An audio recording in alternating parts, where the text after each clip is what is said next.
जामा मस्जिद का मैं रुख कर लेते हुए मेरे सहयोगी राहुल मिश्रा लगातार बने हुए हैं। राहुल, जामा मस्जिद की जनता क्या कह रही है? क्योंकि वहां के एक संघ के लोग हमेशा ये कहते थे कि हमारे लाउड स्पीकर हटवा दिए जाते हैं लेकिन हिंदुओं पर कोई कार्रवाई नहीं की जाती। अब तो दिल्ली पुलिस ने सख्त ऐलान कर दिया है कि कोई भी जो है इसका पालन करेगा और नहीं किया तो सख्त से सख्त सजा दी जाएगी। जरूर मैं पूछता हूं, मैं इन लोगों से ही जानता हूं कि आखिर में जो दिल्ली पुलिस का ये आदेश है कि आप यदि लाउड स्पीकर लगाते हैं तो लाउड स्पीकर लगाने के पहले या किसी भी तरीके का आप ध्वनि प्रदूषण करने के पहले तो आपको अनुमति लेनी पड़ेगी।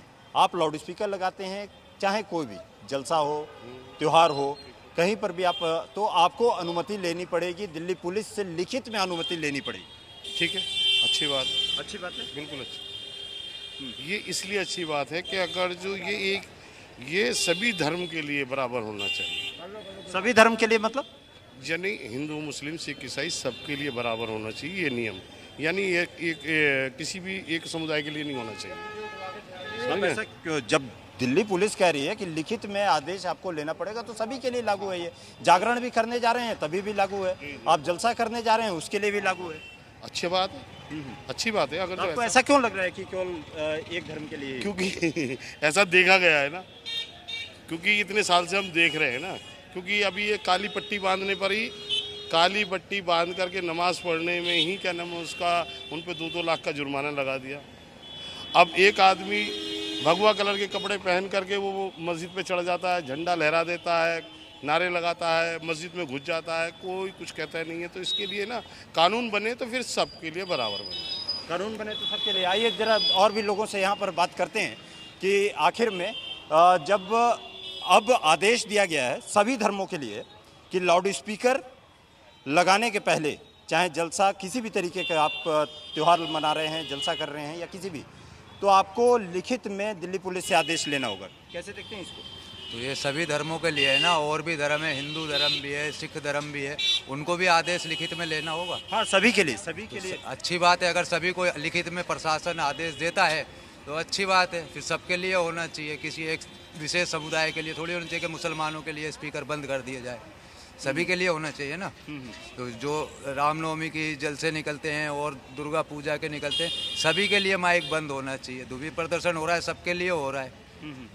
तो आप लोगों को क्यों लगता है कि केवल आप ही लोगों के लिए ये लागू हो जाता है और उसके बाद दूसरे? हमें लगता नहीं है कि हमारे लिए लागू हो जाता है, वो प्रशासन स्पेशल हमारे लिए करता है। ये मस्जिदें ही दिखाई देती हैं। भाईजान ये बताइए, लाउड स्पीकर को लेकर के जो नियम दिल्ली पुलिस का अभी कि आपको लिखित में आदेश लेना पड़ेगा लगाने के पहले ध्वनि प्रदूषण का एक मानक होता था कि इससे ज़्यादा आप नहीं बजा सकते या 10 बजे के बाद आप ये सबके लिए है, खाली मुसलमानों के लिए है? नहीं, सभी धर्मों के लिए लागू है। अगर सभी धर्मों के लिए तो कोई प्रॉब्लम नहीं है, लेकिन अगर एक ही मेजॉरिटी को टारगेट करा जाएगा कि मस्जिदों में नहीं होगा तो फिर मसला है।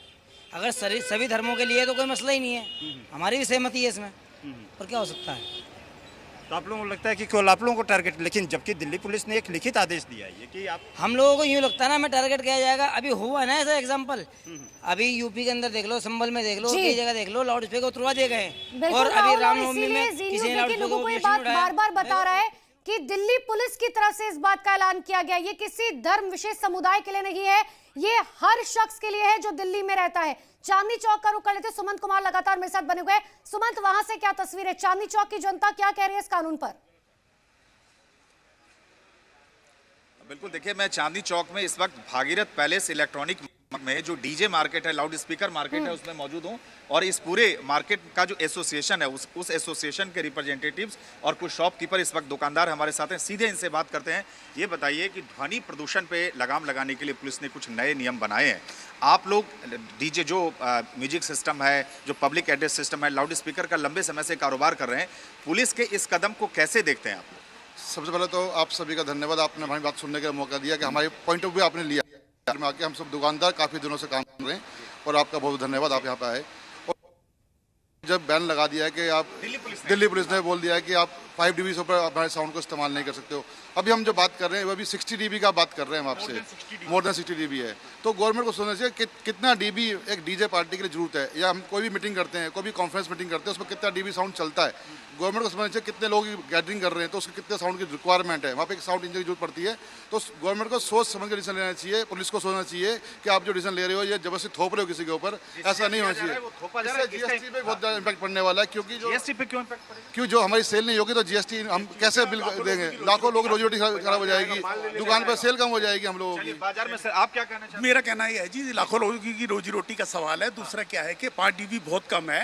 आम आदमी जो बात करता है मोर देन 60 लेकिन dB जरा पे उनसे करता है, पूछिए इसको कि कुछ इससे ज्यादा लोगों को बढ़ाकर कितनी ज्यादा बताया दिक्कतें जाए, होती है, जिससे कि खास आज तौर जो पर प्रोग्राम हार्ट है, से जुड़े हुए जाकर लोग जो हैं उन्हें बेहद दिक्कतों का सामना करना पड़ता है, बहुत सारे मरीज हैं। तो ये 5 डिग्री तो बहुत कम है। जी न्यूज़।